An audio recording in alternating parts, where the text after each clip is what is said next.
Hey guys, Samuel Allred here. Welcome back to the Persistence Outdoors podcast. Where I am in North Idaho, I've been getting some surprisingly warm spring weather, even up into the high 70s during the day. And while I enjoy the sun and getting to wear shorts, it presents a problem when it comes to spring bear hunting. If I kill a bear on a 70-degree plus day, how am I going to keep the meat cool and prevent it from spoiling? This problem isn't confined to bear hunting either. If you're looking forward to an August deer hunt, an early antelope hunt, even a September elk hunt, you may run into the same issue. In fact, the last rifle elk season I hunted here in Idaho began in mid-October. And even in October, the first 3 days of the season had highs in the 70s and lows in the mid 40s. It was uncomfortably hot for October.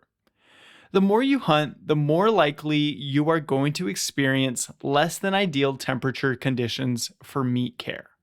So today, we're going to talk about how to keep meat cool from the field to the freezer. Before we get into it, if you enjoy this podcast, please take a moment to show your support by following the podcast, leaving a review, rating it 5 stars, or sending an episode to a friend. All of these things will help the podcast grow and in turn, help more people get outside and into hunting. So thank you so much for your support, and let's get into it. When I first started deer hunting on my own as an adult, I was pretty worried about meat care and keeping meat from spoiling. And I'm glad I was. I was thinking about the right things and my head was in the right place. But I didn't know how long meat could last outside of a refrigerator, what sort of temperatures it needed to be in. I didn't know how to care for it, and I was particularly concerned about killing a deer in the evening and not being able to get it to a processor in time. At that time, I was not cutting up and processing my own deer, and so I had this deadline, essentially, to get it to a processor before the processor closed at, say, 8 p.m. And so it actually restricted a lot of my hunting because I would go out, spend all day hunting. I would hunt the mornings. I would hunt sort of the dead period in the mid-afternoons. And then I would get to maybe 3 p.m. in the evening. And at that point, I would think, look, if I kill an animal now, I'm going to have to recover it. I'm going to have to field dress it. I'm going to have to get it out of wherever I'm hunting. And I'm not confident that I can do that in time to get the animal to the processor. And my real concern was if I don't get the animal to the processor in time, it's going to spoil because I don't have a place that's cool to put this animal. So it really limited my hunting because honestly, those evenings are some of the best times to hunt. And if I was leaving at 3, that's when other people were just getting into their sit and waiting for the evening. And I missed a lot of opportunities when deer would have come out in the places I was hunting if I had just stayed until dark. What really opened my eyes was when I started learning about archery hunting. So I'm something of a pragmatist, and I learned that you can use a crossbow in the Tennessee archery season that I was hunting at the time. And so I figured, hey, if I can shoot a rifle, I can probably shoot a crossbow. I got one off Craigslist. It shot great. And so I was hunting the archery season. And I realized that during the archery season, people all over the state of Tennessee, and then even if you want to extrapolate it to the rest of the US, are hunting in very warm weather. If you think of a September elk hunt, you could be hunting in 70, 80 degrees every day. And so I was thinking, how are people taking care of this meat and able to get it from the field and back to their freezer without it spoiling? What I realized was actually kind of simpler when I was in Tennessee, and I realized that the animals I was hunting, these southern deer, were actually pretty small. And if I could quarter up an animal, I could actually fit it into my refrigerator. And so that solved a whole bunch of problems for me. And I remember hunting one evening where it was easily 78 degrees during the day and it was still warm into the evening. I shot a doe with my crossbow. I recovered it maybe 45 minutes, an hour later, and I was able to quarter it up, put it in my backpack, and have that doe in my refrigerator at home within 4 hours of recovering that animal, maybe 4 hours of shooting it, actually. And all I had to do was move some food, clear some racks in my refrigerator to make space for it, and then lean those quarters up in the refrigerator. And I actually processed that one myself, but it would have also worked if I wanted to take those quarters to a processor the next day. All that being said, once you learn how to take care of meat properly and keep it cool, you may find that you have more flexibility than you might expect. You may find that you can hunt in those evenings. You may find that you can go a little bit deeper because you're confident that once you kill an animal, you can keep that meat from spoiling. And there's lots of different ways to do it. If you're hunting close to roads or close to your truck, a cooler or even just bringing your animal to your refrigerator might work out. If you're hunting a little bit deeper in, or it's a heavier animal and you need to make multiple trips, things like that, you may need to employ some of the strategies that we talk about today. I think the number one thing when it comes to meat care is to have a plan. Like I said, there's lots of different ways to approach this, and different people use different methods successfully. But you need to think through how you're going to get your meat back to your truck and then back to your home. And if you think through all of it before you go out hunting, you're going to be way ahead of the person who kills an animal and then realizes the massive task they have ahead of them, which is breaking down the animal and keeping it cool or bringing it back. And this is especially important with big animals like elk. You can get away with more with a smaller animal because it's easier to transport. It cools faster. But with big animals, you're going to be in trouble if you don't have a plan. So one of the major things to consider when you're planning for a hunt is how far away from your truck are you going to hunt, or your car. Not all of us have a truck. I've gotten into the habit of calling my 4Runner a truck because that's what people in hunting media say. And 4Runner is kind of a truck, but I also have hunted out of a Toyota Corolla. So it's okay if you don't have a truck. That's what I'm trying to say. But you want to know how far away from your vehicle you're going to be hunting. So if you're hunting elk and you think about how much elk meat you're going to pack out, let's say you're solo. That could be 4 trips, right? Maybe a quarter and some change for each trip that you pack meat out. It could be more than that. It could be less, just depending on your fitness and the terrain and the distance and all sorts of things. But that could be quite a few trips. And so if you are 8 miles in, that is going to be a very long amount of time that you need to pack that elk out. And depending on the temperatures, that may be too long. And it may even be too much for your physical capacity. So if you're hunting elk, you need to think about, okay, how far away from the truck can I go and be able to pack this back and also be able to pack it back in time? That's the same with any animal. The smaller the animal, sort of the farther you can go, or the fewer people you can hunt with.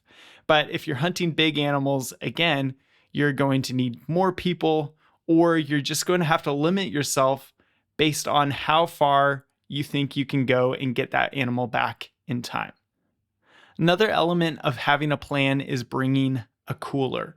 Having a cooler in the car is super helpful because sort of once you get the meat back to your car, you can put it in the cooler and it's safe.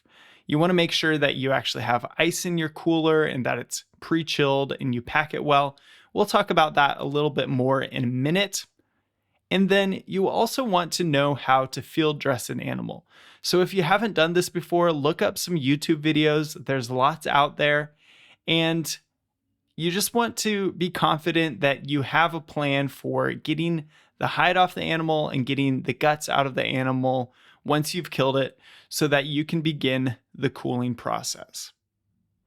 And then finally, look at the weather when you're planning. If the highs are in the 80s and it's only getting down to the 50s in the evenings, you're going to need to get that animal out of there much quicker than if the highs are in the 50s and the lows are in the 30s. So if you're hunting in warm weather, make sure to hunt with buddies or have some buddies on call who can come and help you pack out, or don't hunt that far away from your vehicle. All right, so I mentioned the cooling process, and along with keeping your meat clean and dry, the cooling process is a major element of keeping your meat from spoiling. And the cooling process starts as soon as you recover the animal and start to field dress it. And that's actually where all of this begins. So once you've recovered your animal, you want to make sure that you get your animal out of the sun and field dress it as soon as is reasonable. Of course, you want to get some photos. Of course, you want to enjoy the moment. But once you have done those things, it's time to get down to work. And field dressing the animal, which is the first step to break down the animal, is going to begin that cooling process. It's going to help the carcass cool down and get to a stable temperature where your meat can last for a while. There's a couple different options for field dressing. You can use the traditional method where you cut all the way from the anus all the way up to the chest and then pull the guts out. You can also use the gutless method in which you start to skin away along the spine and along the back and then start taking the meat and quarters off that way without specifically accessing the guts. Both have their pros and cons. I would just say you need to have a clear idea of one or the other that you can do. So again, if you're new to it, go look up some videos, get someone who's done it before to come with you, something like that, so that you can do this successfully. And removing the guts from the animal is going to help the carcass cool down and also taking the hide off. And if you can remove the guts and even take the hide off, whether it's the whole animal or taking the hide off certain quarters, that's going to help immensely to keep the meat from spoiling and allow it to stay fresh for longer. Another thing you want to do as soon as possible after you recover an animal is get it into the shade. So you may be able to drag the whole animal into the shade, which would be ideal. If you can't, you can start bringing the meat to a shaded area as you start to break it down and quarter it out. While you're field dressing the animal and starting to break it down, you may want to consider opening up those inside quarters. And what I mean is there are these big muscly connections, joints, right? Where the animal's back legs connects to its pelvis. And that area can hold a lot of heat. And if you leave it for a long time, it can actually sour from the inside out. It's called bone sour because those bones are nice and warm and they're well insulated. And so it can be helpful to cut down into that joint and open it up to start releasing that heat that is collected on the inside. You can also cut down the same way in the front joints in the shoulders. On deer, they don't actually have a real joint there, but you can cut down in there to separate the meat, the muscle mass from the rib cage essentially, and let some heat out of there. And if you're going to leave the entire carcass for any amount of time, that's a good idea. Now, if you start to quarter the animal out, you're actually going to have done that naturally by taking the quarters off. And so that will allow it to cool even better. When you're quartering an animal out, you can consider slicing down to the bone along the quarter, and this will allow more heat to escape from inside that muscle mass and away from the bone. Ideally, you won't bone the animal out because animals go through rigor mortis after they die. And during this process, the meat is going to restrict and then it's going to relax again. And if you can let the animal go through rigor mortis with the meat on the bone, it's going to make a better final product. It will constrict, but then it will relax again and it will still be stretched out on that bone. If you bone out the meat before rigor mortis, it can actually constrict, but then never really stretch out again. And it has the potential to be more tough. So ideally, you can leave it on the bone. If you need to, though, and it's more important to keep it cool, you can bone the meat out, and that will break the meat into smaller chunks, which means more surface area, quicker cooling, and that's potentially a strategy to keep your meat cool in warm environments. The time after you recover your animal and start this cooling process is critical. If you kill an animal and you can get it cooled down right away, that's less time that it's sitting there with its guts and staying closer to its high body temperature, nearly 100 degrees, maybe even higher if it's an elk. And even if it's 75 degrees outside, if you can start to break this animal down, the animal is going to naturally cool from its original body temperature. So start the cooling process as soon as you can, and it sets you up for success throughout the rest of your meat care. All right, the next step is to hang the meat up. And this is especially important if you have to leave the meat in the field for any amount of time.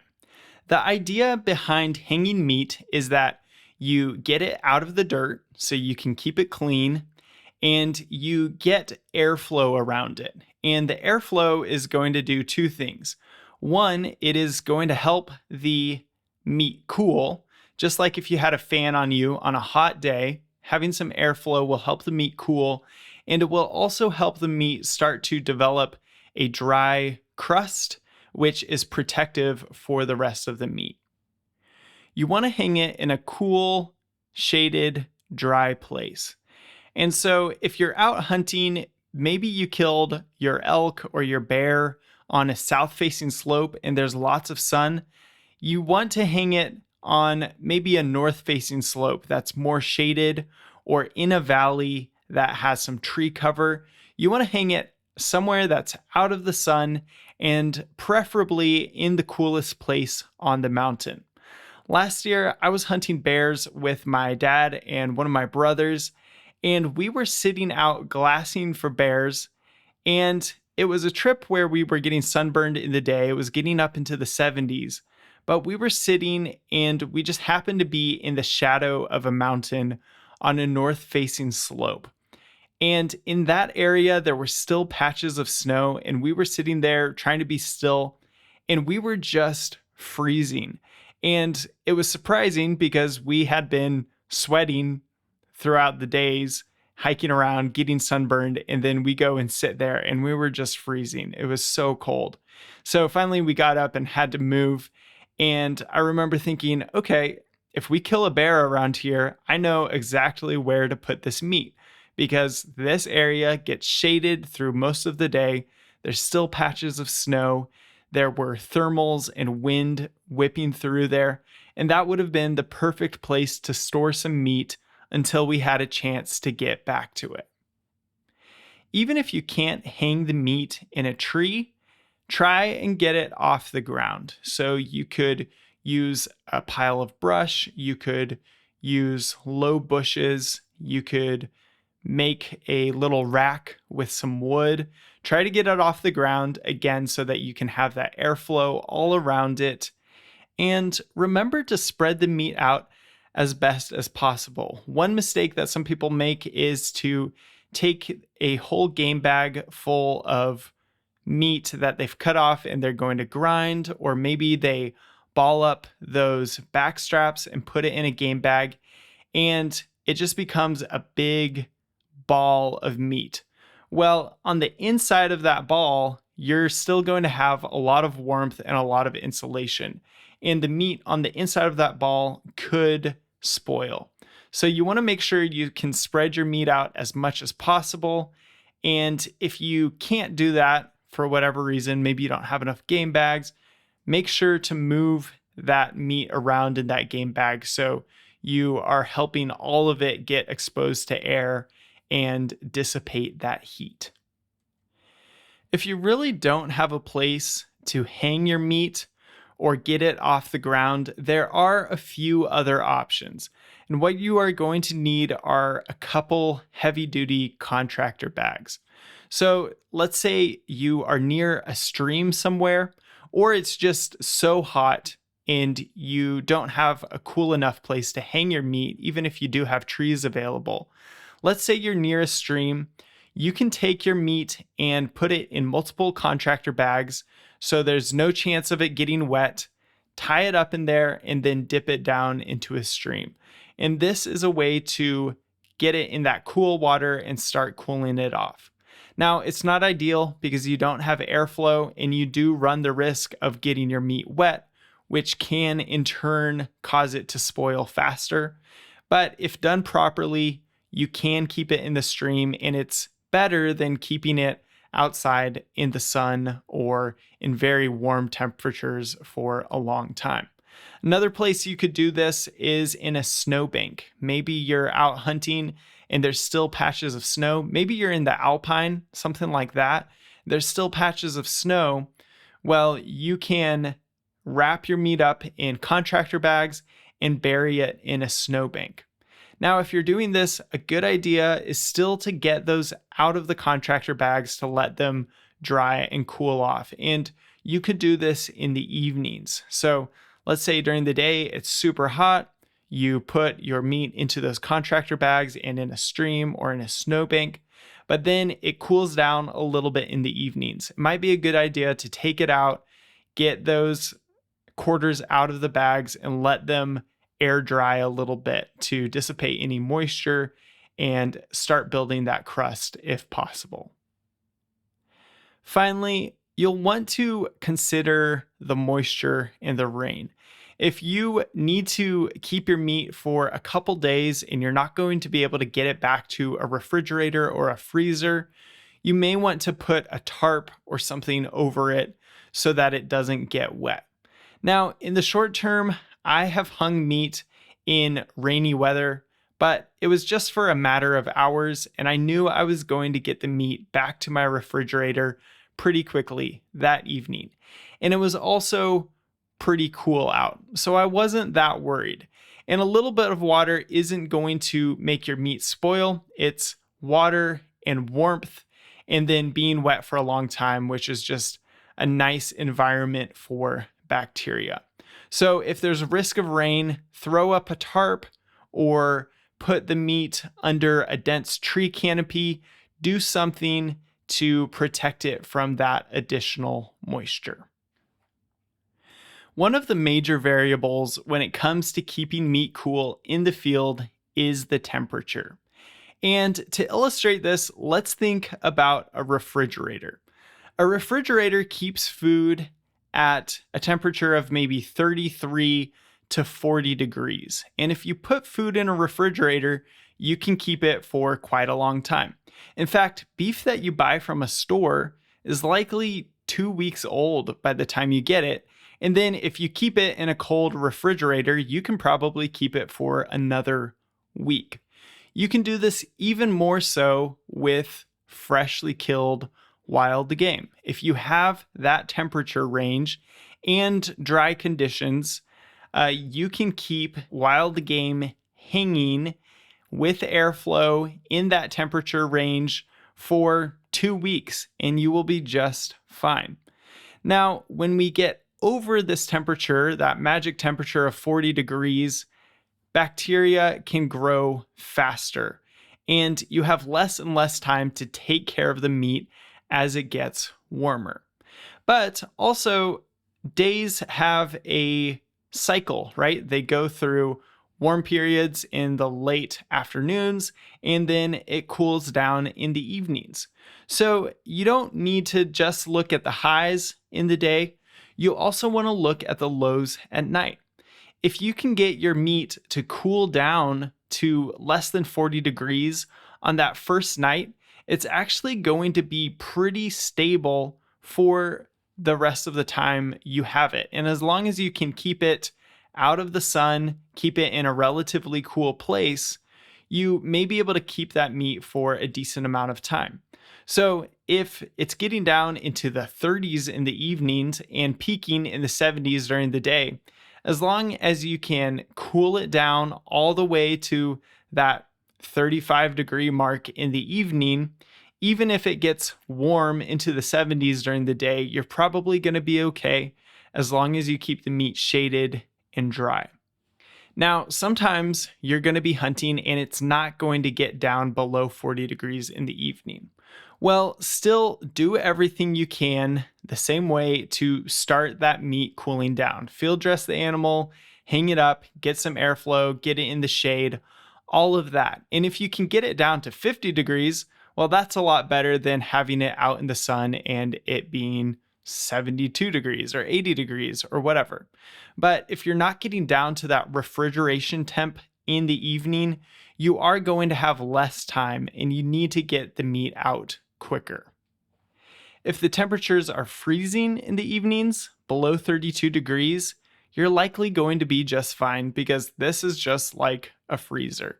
And even if it freezes in the evenings and then goes above 40 in the day, you're probably going to be just fine to keep that meat for quite a while. One thing that I've noticed that I think is helpful is that when you're hunting at higher elevations, it's often going to be cooler than the weather is predicted at lower elevations. So all of the weather stations around me are at lower elevations, but then when I go to hunt bears, it's going to be an extra 2,000 to 3,000 feet higher than those weather stations. And as you get higher up, the air is going to get cooler. So even if the forecast says 75 degrees, when I get up into the elevations where I'm hunting bears, it may not actually be that hot. I will have the sun to contend with, but what I'll also have is those mountainous thermals. I'll have those cool evenings. I'll have those shadows in the mountains and just the lower temperatures because we're higher in the atmosphere. So that's one thing to keep in mind if you're kind of worried about keeping your meat cool when you're out doing something like bear hunting. So if you followed the steps to cool your animal down, you've got some airflow around it, it's developing a crust, and you're keeping it shaded during the day, it's likely that you can keep it hanging like that for a few days and you're going to be just fine. Now, if it's intensely hot up into the 90s and it's never cooling down in the evenings, then you just need to do what you have to do to get it out as soon as possible. And that might mean hiking through the night. That might mean getting other people to pack it out with you. That might mean calling in some packers with mules or llamas, whatever you need to do. But if it's more moderate temperatures and it's cooling down in the evenings and you're looking at it and you're not getting any spoilage anywhere and it smells good, you're likely going to have a few days, and that's probably going to be enough time for you to pack the entire animal out, as long as you've planned ahead and you're physically capable. Let's talk about bringing the meat home. If you need to pack the meat a long ways, it may be a better idea to let it cool before you pack it out than to put it in your backpack warm and start walking out. This is because if you put it in your backpack, it's insulated more, it's going to hold in more heat. Oftentimes, when you're putting something in your backpack, you might line your backpack with a trash bag or something, which is not breathable. So if you need to pack an animal out a long way, or if it's during a warm day, it might be a better idea to hang it in the shade, get that initial cool down to happen, and then pack it out once it's cooled down. You can use the evenings to your advantage. If it's warm during the day but cool during the evening, you can, again, get that meat into the shade and then wait until the evening to pack it out, instead of trying to pack out with warm sun shining down on the meat in your backpack. I don't know if you've ever noticed this before, but sometimes I will make a lunch and put it in the freezer, and then I'll put it in my backpack. And even on a hot day, I will reach in and pull my lunch out, and it's still pretty cold from having been in the depths of my backpack and in the shade. And you need to remember that with meat, especially if it's still warm. You put it in your backpack and it's just going to keep that heat in there, and that can cause it to spoil. So just be cognizant of that. If you're packing it out and you need to take a long break, it's not a bad idea to open up your backpack, take the meat out of there, hang it up if you can, or at least just get some airflow in there so that it's not sitting in a plastic liner or even just enclosed in the fabric of your backpack, not breathing and potentially having all that heat trapped in there as well. Ideally, once you get your meat back to the car, you will have a cooler to put it in. And there's some things you can do with your cooler to make it more useful. So when you're packing a cooler, it's not a bad idea to pre-cool the cooler. So either put it outside in the evening when it gets cold and then pack it in the morning while the whole cooler is still cold, or put some ice in there before you put your block ice in there. I like to use big gallon jugs of water that I've frozen in my deep freeze, and I get the sort of rectangular ones from Walmart. They're sort of tall and rectangular, and I can put about 8 of those in my big, I think it's a 100 quart cooler. And those stay nice and cold for a long time because it's a big block of ice and there's less surface area than cubed ice or crushed ice. And so if you can, get some big blocks of ice or use those frozen milk jugs or water jugs. And the other thing I like about those water jugs is that as they start to melt, all the water stays in there. So you're not just getting sloshy water in your cooler that could also get on the meat. It's all contained. And so there's a lot less moisture just floating around in that cooler. So use some big pieces of block ice if you can. And then if there's still dead space in your cooler, you can take an old sleeping bag or a blanket and put that in the cooler to fill up that dead space. And that will help also insulate the ice there and help the ice last longer. I've preserved ice in my cooler for 5 days easily, and it's not a high-end Yeti or Blue cooler or anything. It's a Coleman Extreme cooler that I got secondhand. I've preserved ice in there for 5 days using this method of packing my cooler. You can also use dry ice or get ice after you've put meat into your cooler. So say you've quartered out the animal or even boned it out, you've put it in your cooler and you're driving home. Well, you can go and pick up some ice from a store, or you can get dry ice and put it on top of that meat, and that will do a good job of actually freezing the meat, depending on how far you're traveling. Remember that ice underneath the meat is going to refrigerate the meat.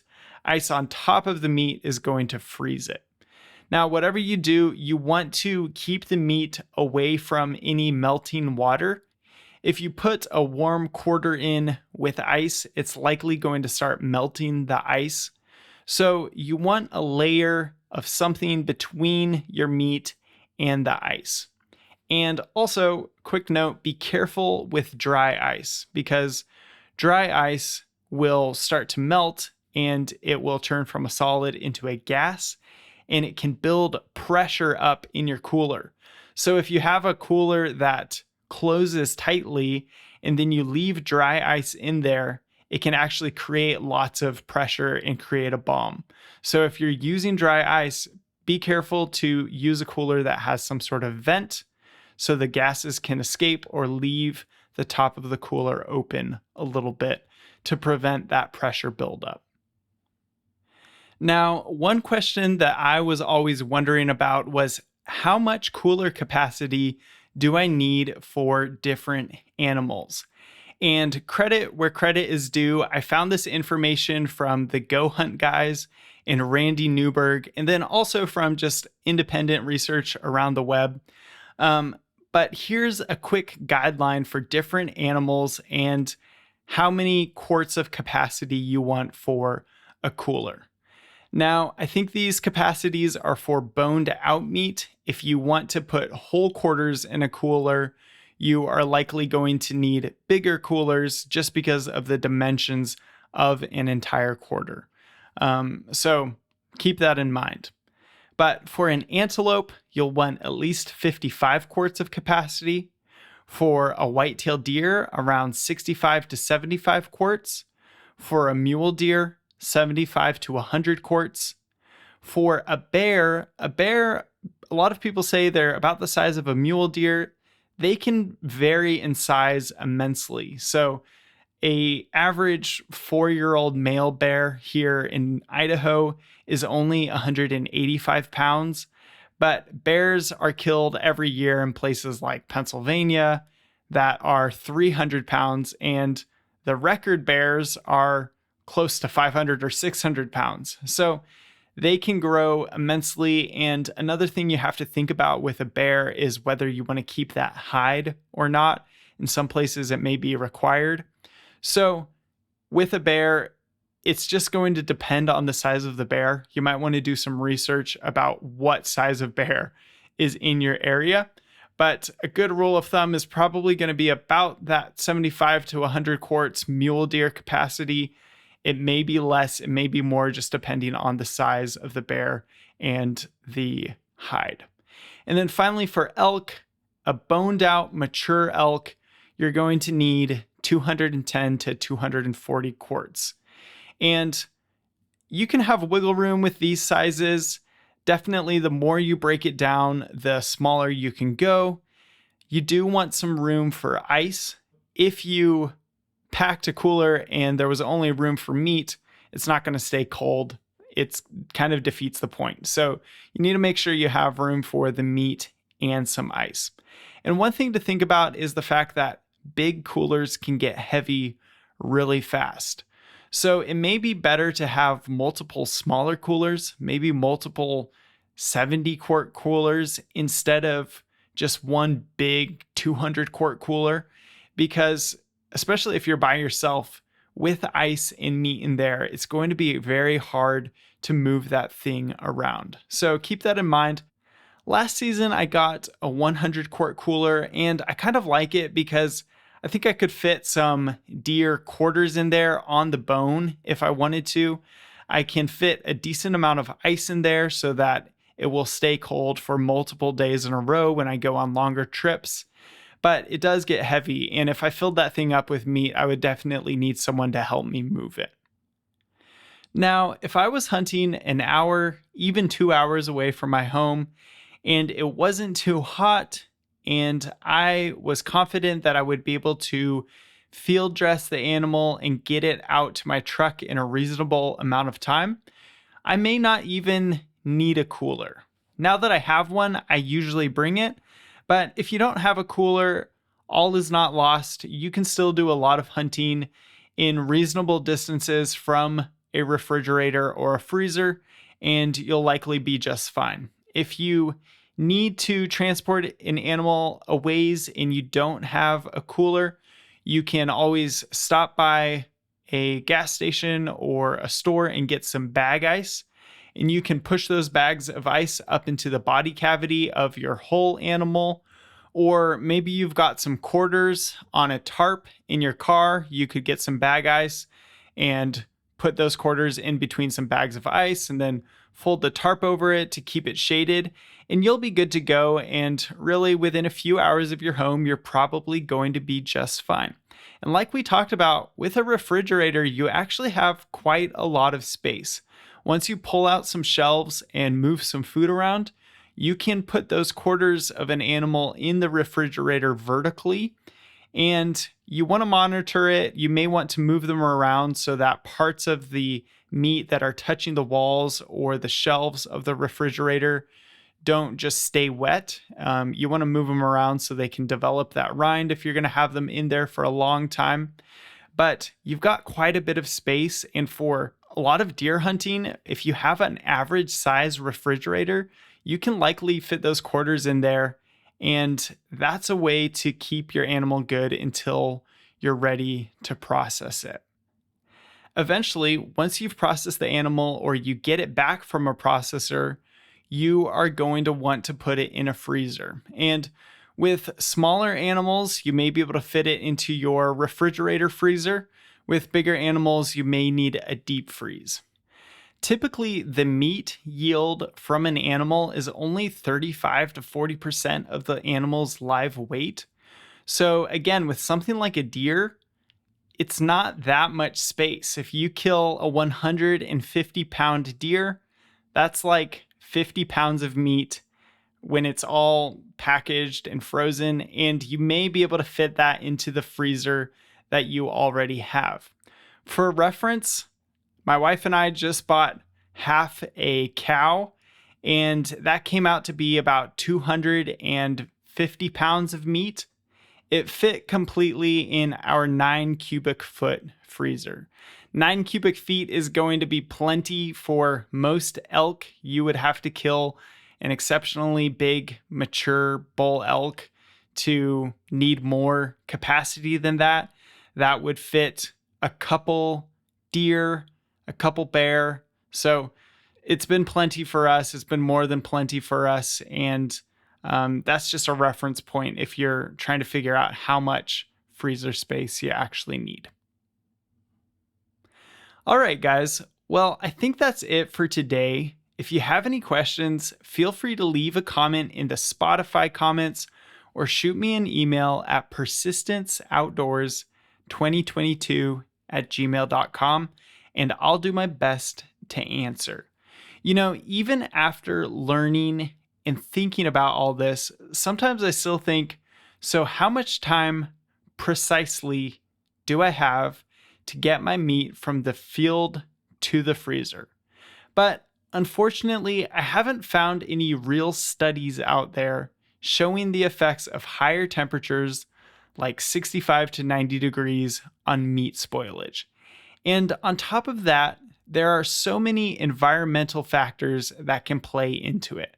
We didn't even really talk about moisture or dirt that much, which can also cause spoilage.